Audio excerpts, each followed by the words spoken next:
Alright, video number 3, still chapter number 9. We've got about 2,000 years of Christian history that we want to talk about, and so far we've dealt with literally 3, I think. So I'm going to try to pick up the pace a little. Jesus continues teaching. He is eventually crucified, and he dies. He doesn't stay dead. He is resurrected after 3 days, and this becomes the central miracle of Christianity. Jesus is rising from the dead. But we don't need to deal with that any more than just to acknowledge that it happens. We're going to set Jesus aside for a moment here and start dealing with what happens after Jesus. So Jesus dies, resurrected, goes to heaven. He talks to his followers for a while, and then goes to heaven. The next important figure we need to deal with regarding Christianity is a figure named Paul. Paul, he's called Saul at one point in the story, but Paul is the name he's remembered by. He is a Jew, he is a devout Jew, and he is someone who sees Christianity as a heresy, as a heretical form of Judaism, as a bad form of Judaism. So he persecutes Christians, and again, it's not really appropriate to call them Christians yet, followers of Jesus. And the first time we're introduced to Paul, he's holding people's coats while they're beating a follower of Jesus to death with rocks. And so he's very zealous in trying to crush Christianity, or pre-Christianity, proto-Christianity. And in the course of this, he has a vision, or not a vision really, but a miraculous moment where he's struck blind, he's knocked off his donkey, and he hears the voice of Jesus, and he has a conversion. He flips 180. Now he's totally pro-Christianity, and he starts spreading Christianity everywhere he can go. The reason we want to talk about Paul is twofold. There are 2 very important things we need to address when we're talking about Paul. Number 1, Paul writes more books in the New Testament than anybody else. Nobody else even comes close to him in terms of the number of different books that he writes. And it's because most of the New Testament is made up, I should say the most books, the largest number of books are letters. Letters sent from one person to another that were then preserved and recopied over the centuries. And the largest number of those letters are by Paul. So Paul has a very, very deep influence on Christianity. And that's the other reason we need to talk about him.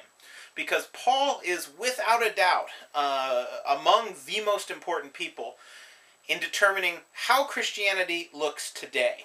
So for example, and this is really the only point we'll dwell on, it is Paul who first says, I don't think you have to be Jewish to be Christian. Now, that's just something we assume today. If you are Christian, you're not Jewish. If you're Jewish, you're not Christian, with a few exceptions of groups that have tried to mix the two. Paul is the first one to give this as an option. Everybody else had assumed, including Jesus as far as we can tell, that in order to be a follower of Christ, you had to first be Jewish. You had to be circumcised, you had to observe Jewish law, and so forth. Paul says, no, don't worry about it. You can go right to Christianity from paganism, from atheism, from whatever you're at, directly to Christianity. You don't need to observe Jewish dietary law, you don't need to be circumcised, you don't need to do any of that stuff. Christianity is its own thing. And that's hugely important, and a very radical change from what it looks like was intended in Jesus' time, during the Gospels. So very significant from our point of view today.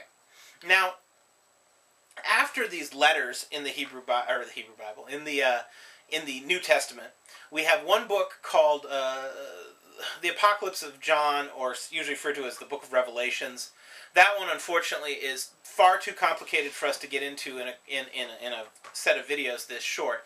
But it's another one of those situations where reading it as someone would have read it 2,000 years ago, it's very different than the way people tend to interpret it today. It's been reinterpreted.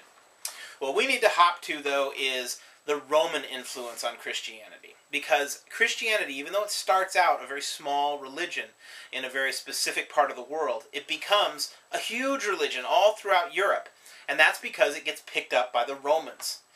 And the Romans at first are very resistant to Christianity. They see Christians as, frankly, atheists, cannibals, as incestuous people, all these sorts of bizarre misunderstandings about the nature of Christianity.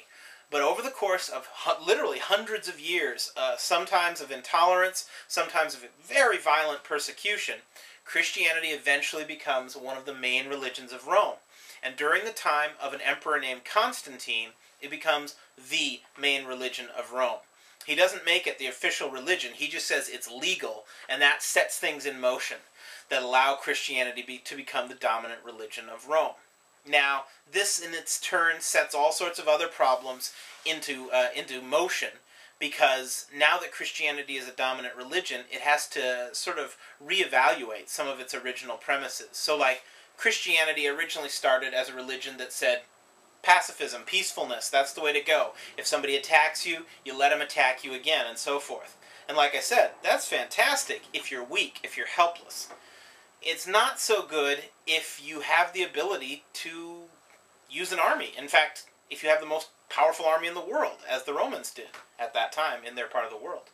And so Christianity starts to adjust things, and we see things like, there's a man named Augustine of Hippo, and Augustine of Hippo introduces some important ideas into Christianity. He says, for example, there's this idea of original sin, that Christians are born sinful, that all humans are born sinful, and that they require baptism in order to cleanse them of this sin.